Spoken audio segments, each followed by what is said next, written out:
মানুষ তাকে সম্মান না করে চোর, বাটপার, ইতর, গাঁজাখোর, জুয়াখোর, নারীখোর, জিনাখোর তাকে মানুষ সম্মান করে। যত দেখবেন জালসাতে যে দেখবেন যারা সভাপতি হয়, যারা দায়িত্ব পালন করে, জালসাগুলা দেখবেন কেন তাকওয়া মানে একটা মানুষ নাই, একটা পরেশগার মানুষ ছিল না ওই গ্রামে, ওই জায়গাতে, যে ওই গাঁজাখোর, মদখোর, তারপর আপনার এই যারা এই রাজনীতি করে তাদেরকে সভাপতি প্রধান অতিথি করতে হবে।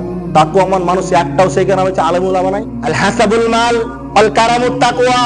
আল্লাহ রাসূল সাল্লাল্লাহু আলাইহি সাল্লাম বলেছেন আল হাসাবুল মাল, মান সম্মান হচ্ছে ধন সম্পদ, এবং নম্রতা ভদ্রতা হচ্ছে তাকওয়া। যার মধ্যে নম্রতা ভদ্রতা আছে সে তাকওয়াবান। আর মান সম্মান যাকে করা হয়, যার মধ্যে ধন সম্পদ থাকে, টাকা পয়সা থাকে, মানুষ তাকে মান সম্মান করে, সম্মানিত বানায়, মানুষ তাকে সম্মান করে। কিন্তু যার মধ্যে নম্রতা ভদ্রতা আছে সে ব্যক্তি তাকওয়াবান। তার তাকওয়া থাকা সত্ত্বেও তাকে মানুষ সম্মান করবে না, পৃথিবীতে মানুষ তাকে সম্মানিত করবে না। আর যার মধ্যে টাকা আছে, সম্পদ আছে, বাড়ি আছে, তাকে মানুষ বেশি সম্মান করবে। এ কথা আল্লাহ রাসূল সাল্লাল্লাহু আলাইহি সাল্লাম বলছেন। দেখেন আপনি দুনিয়াতে যার টাকা পয়সা বেশি, যার সম্পদ বেশি, মানুষ তাকেই বেশি সম্মান করে। যে ব্যক্তি সরল, যে ব্যক্তি সোজা, যে ব্যক্তি পরেশগার, যে ব্যক্তি নম্রতা, মানুষ তাকে মানুষই মনে করে না, মানুষ তাকে গাধা মনে করে। আর যে ব্যক্তি যত বিচক্ষণ, যত বাটপার, যত চাঁদাবাজ, যত গাঁজাখোর, যত নেশাখোর, মানুষ তাকে তো সম্মান করে, ভয় করে। হাদিস উল্টে গিয়েছে, পাল্টে গিয়েছে।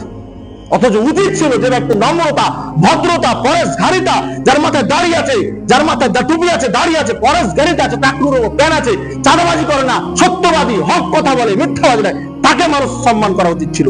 মানুষ তাকে সম্মান না করে চোর, বাটপার, ইতর, গাঁজাখোর, জুয়াখোর, নারীখোর, জিনাখোর তাকে মানুষ সম্মান করছে। আপনি বিবেচনা দেখেন আপনার সমাজে, বিবেকের বিচার করে দেখেন আপনি, বাস্তবতা সমাজ।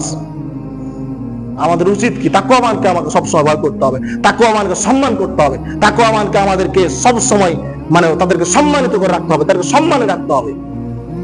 যত দেখবেন জালসাতে যে দেখবেন যারা সভাপতি হয়, যারা দায়িত্ব পালন করে, জালসাগুলা দেখবেন কেন তাকওয়ামান একটা মানুষ নাই, একটা পরেশগার মানুষ ছিল না ওই গ্রামে, ওই জায়গাতে, যে ওই গাঁজাখোর, মদখোর, তারপর আপনার এই যারা এই রাজনীতি করে তাদেরকে সভাপতি প্রধান অতিথি করতে হবে। তাকওয়ামান মানুষ একটাও সেই গ্রামে আলেম উলামা নাই।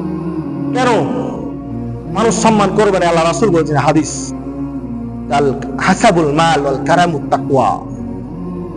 ধন সম্পদ যার, তাকেই মানুষ সম্মান করবে।